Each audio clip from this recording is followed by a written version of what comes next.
Tree మీడియాలో మీ వ్యాపార ప్రకటనల కోసం ఈ నంబర్కు వాట్సాప్ చేయండి.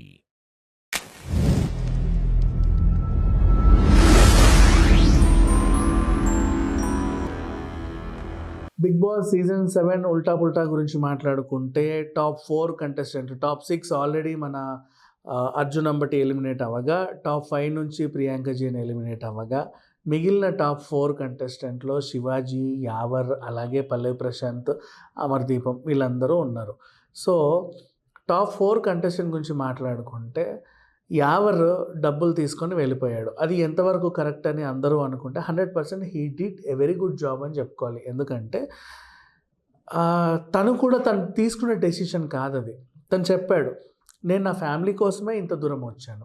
నా ఫ్యామిలీ ఏది చెప్తే అది చేశారు. అఫ్కోర్స్ నాగార్జున గారు ఇన్ఫ్లుయెన్స్ చేశారు. అప్పటికీ లోపలికి వచ్చిన అల్లరి నరేష్ కానివ్వండి, లేకపోతే ఆ రాజ్ తరుణ్ కానివ్వండి, తీసుకో తీసుకో తీసుకో అంటున్నా నాగార్జున మధ్యలో ఒక్కసారి ఒక స్టాండ్ తీసుకొని, ప్రశాంత్ నీకు యావర్ నీకు అప్పులు ఉన్నాయి కదా, తీర్చుకోవాలి కదా అని చెప్పేసి అన్నాడు. సో నాగార్జున ఇండైరెక్ట్గా హింట్ ఇచ్చినట్టు అనిపించింది. అప్పటికి ఆ అబ్బాయి ఇంకా 50%కి వచ్చాడు, కానీ ఇంకా 50-50లోనే ఉన్నాడు. ఎందుకు అవసరమా మనకి అని. ఆ తర్వాత ఎప్పుడైతే వాళ్ళ అన్నయ్య తీసుకోబేటా అన్నాడో, నేను నా ఫ్యామిలీ కోసమే ఇంత దూరం వచ్చాను, నా ఫ్యామిలీ ఏది చెప్తే అది చేశాను, వాళ్ళు తీసుకోమన్నారు నేను తీసుకుంటున్నాను అంతే, వాళ్ళు వద్దంటే నేను ఇప్పుడు వెళ్ళిపోతా బయటికి. సో ఆ రకంగా ఉన్నాడు కాబట్టి 100% విన్నర్ మెటీరియల్. ఎవరి గురించి మాట్లాడుకుంటే ఎంత చెప్పినా తక్కువే. ఎందుకంటే such a beautiful journey in the whole Bigg Boss house. Indian Bigg Boss హిస్టరీలో చాలా తక్కువ మందికి ఉంటాయి కొన్ని కొన్ని అరుదైన జర్నీలు అంటారు. నాకు బాగా ఇష్టమైన జర్నీ ఏంటంటే బిగ్ బాస్ సీజన్ 10లో విజయ్ బాని. బ్యూటిఫుల్ జర్నీ ఆ అమ్మాయిది. పాపం తనకి ఎవరు లేరు of course, but such a beautiful journey. ఆ తర్వాత చాలా రోజులకి నేను చెప్పుకుంటే యావరే. He deserves actually. ఇంకా టైటిల్ విన్నర్ కూడా అవ్వచ్చు, కానీ మధ్య మధ్యలో చిన్న ఉన్నాయి.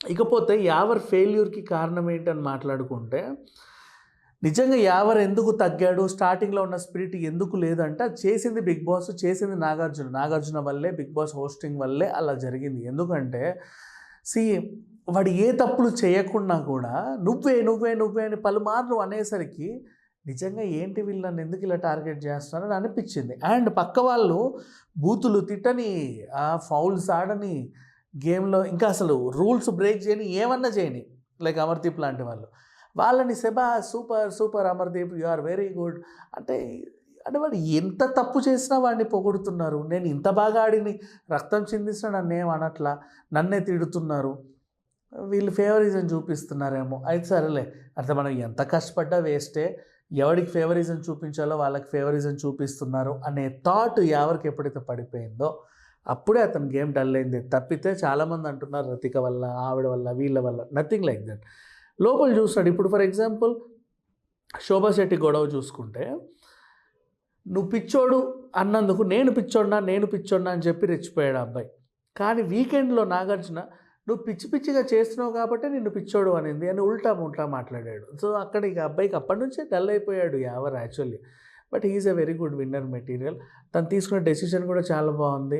కుటుంబం కోసం వచ్చాడు. అండ్ ఎంత జెన్యున్గా అంటే, ఫౌల్ అన్న ఒక్క మాటకి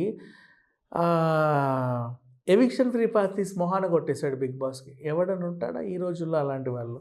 so he's a very good deserving అని చెప్పుకోవచ్చు. యావర్ జర్నీ మాత్రం ఇండియన్ బిగ్ బాస్ హిస్టరీలోనే the best and greatest journey. ఎంత ఎస్ట్ వేసుకున్నా సరే అంత బెస్ట్ టెస్ట్ అని కూడా చెప్పుకోవచ్చు. అంత మంచి జర్నీ చెప్పాలి అనుకుంటే. Thank you so much.